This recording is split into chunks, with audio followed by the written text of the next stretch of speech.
Imagine a world, not of the past, but a future reimagined. A world where the distant roar isn't a monster from a nightmare, but a neighbor. This is the story of how humanity, against all odds, learned to coexist with the gentle giants of a bygone era, the herbivorous dinosaurs. It didn't happen overnight. The Great Reemergence, as historians call it, was a time of fear and confusion. Suddenly, creatures we'd only seen as fossils were roaming our plains and forests. Panic was the first response. Cities fortified their walls, and the world held its breath, expecting a war for survival. But something unexpected happened. We learned that the towering Brachiosaurus was more interested in the treetops than our towns, and the Triceratops, for all its formidable horns, preferred grazing in peace. The turning point was the Pact of the Plains.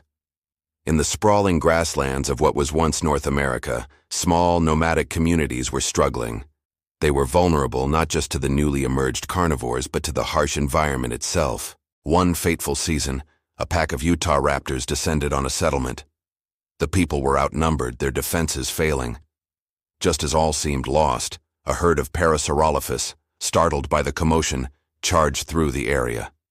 Their haunting, trumpet-like calls echoed across the plains, a sound that disoriented the predators. The sheer size and panicked stampede of the herd was enough to drive the raptors away. The settlers were stunned. They hadn't been saved by weapons, but by the very creatures they feared. A wise elder named Anya saw an opportunity.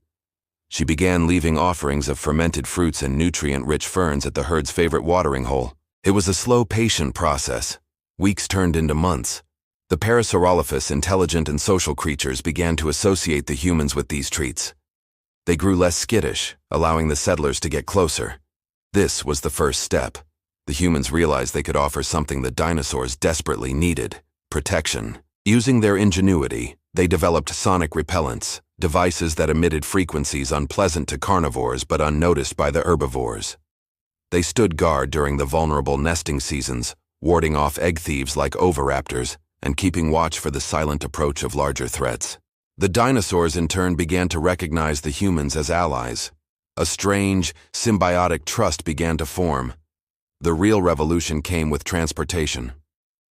A young inventor named Kale, watching the tireless trekking of a lone Ankylosaurus, had a wild idea.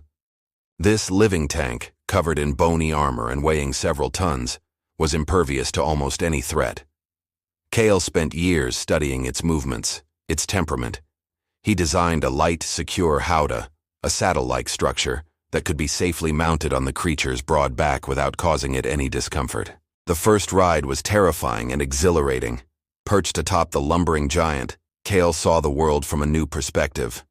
He could cross vast distances, protected by the Ankylosaurus's natural defenses.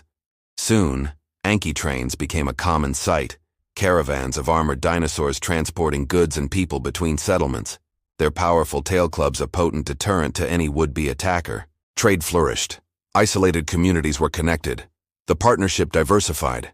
The swift Gallimimus, with its incredible speed, became the express couriers of this new world, carrying urgent messages in specially designed harnesses.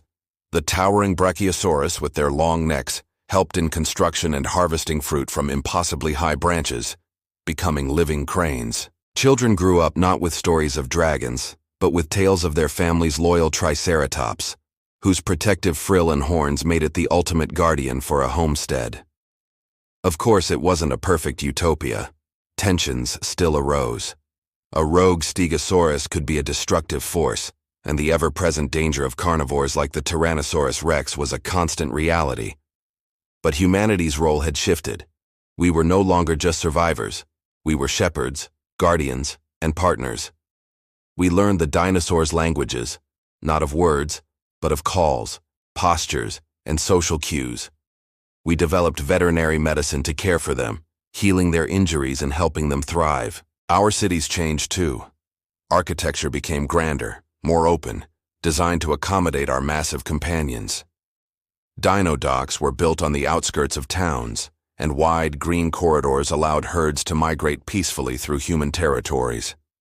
We created vast nature reserves not to cage the animals, but to preserve the delicate balance of this new ecosystem we all shared. This coexistence taught us a profound lesson. It taught us that strength isn't just about dominance, but about understanding. That protection is a two-way street.